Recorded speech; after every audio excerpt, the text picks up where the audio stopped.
is a kind of silence that only space can hold. Not peaceful, not hostile, just indifferent. Every myth we've written, every ceremony we've held, every code we've cracked happened on a blue speck wrapped in a breath-thick shell of air.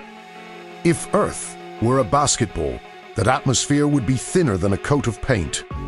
Outside that paint, vacuum reigns. On human scales, numbers like billions lose their grip.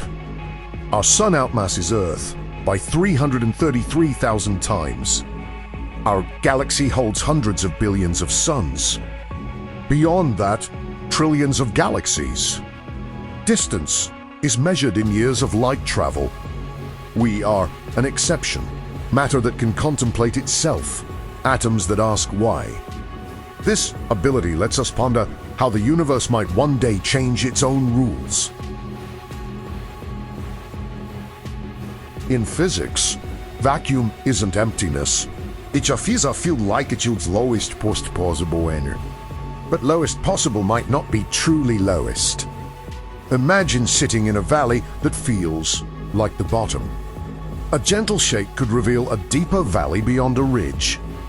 You are, in a false vacuum, a metastable state. The universe may sit in such a basin, and there could be a deeper true vacuum it could collapse into. Transitioning means tunneling. Quantum mechanics allows regions to leak through barriers. A vacuum decay forms a bubble where fundamental constants force strengths. Particles shift value. That bubble does not stay still. The energy difference pushes it outward. The bubble wall accelerates to nearly the speed of light. Its thickness depends on the energy gap. Inside, physics is foreign. Crossing that wall could rewrite reality. Electrons might no longer bind to protons. Quarks may rearrange into exotic objects. Complex matter molecules, DNA, continents could disintegrate or convert into collapsed states. Some scenarios allow atoms to survive, but with different forces. Others mean matter itself ceases to exist. Current calculations suggest such a vacuum collapse is unbelievably unlikely, on the order of 1 in 10 to the 868th power. Even if the Higgs mass implies metastability, gravity may suppress decay, and cosmic expansion might make it effectively impossible. The natural risk is estimated at less than 1 in a billion per year. In other words, improbable, but not impossible. Because the bubble wall moves at almost light speed, there is no warning. No sensor can outpace it. The universe does not decide to do this. If it happens, it simply happens without malice or awareness. Let's imagine the impossible. If, against staggering odds, a bubble of true vacuum nucleated and expanded toward us, what would it feel like? At time 0, quantum fluctuations push a region over the barrier. A true vacuum bubble forms. Nothing in our light cone senses it. Its radius might be subatomic, but the pressure difference accelerates it. Within microseconds, the bubble wall approaches the speed of light. It tears through space-time. Anything it touches falls under new rules. Particles crossing the wall may decay to other states or collapse into compact configurations. Complex structures have no time to respond. Causality forbids advanced notice. Neutrinos, cosmings lower than or bubbles advanced, cannot outrun it. As the bubble grows, its curved wall spans larger volumes. It is silent and leaves no shockwave, because in new physics there is no behind. From our perspective, there is no countdown. The bubble's arrival is unknown until it is too late. Imagine impossible sensors. Second 0, all is normal. Within fractions of a second, the bubble wall intersects Earth's orbit. Space-time we occupy transforms. Within tiny fractions of a second, atomic structures lose stability. Matter may collapse into dense exotic particles or dissolve. Within microseconds, the difference between before and after no longer exists. There is only new physics. Imagine the wall passing through Earth. There is no shock, just transition.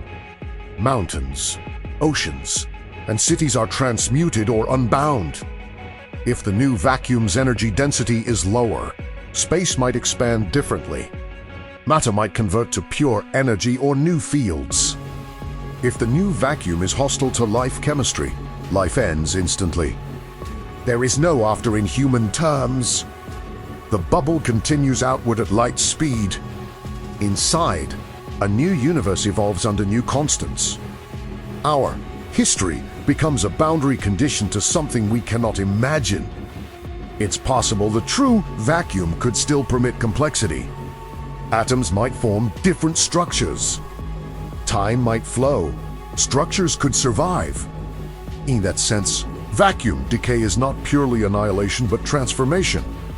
Life might emerge not because the universe cares, but because patterns can arise under many rules.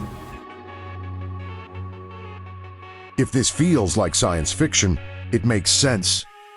A probability of 1 in 10 to the 868th power is effectively 0 in our lifetimes. Vacuum decay is called the ultimate ecological catastrophe not because it is imminent, but because it would make chemistry impossible. So why talk about it? Because thinking about extremes highlights what we have. It reminds us that the laws we rely on, electromagnetism binding atoms, the Higgs field giving mass, could have been different. They might change someday. This knowledge is not meant to terrify. Fear is paralytic, wonder is motivating.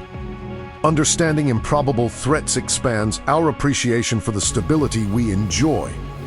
It underscores why fundamental physics matters, measuring particle masses, studying cosmological constants, refining our models. These efforts tell us how secure our valley is. If our vacuum is false, the decay may happen millions of billions of years from now or never. Meanwhile, we are here. On this fragile planet, we can use our improbable gift consciousness to learn, adapt, and build things that last beyond one lifetime. We cannot outrun a bubble wall, but we can prepare for events that truly threaten us. Solar storms, asteroid impacts, climate change. Vacuum decay is a cosmic thought experiment. It calls for humility, not hopelessness. In a universe that may one day change its own game, the miracle is not that disaster is possible, but that, for a time, we get to play. The cosmos is indifferent, but we are not. That difference is our light,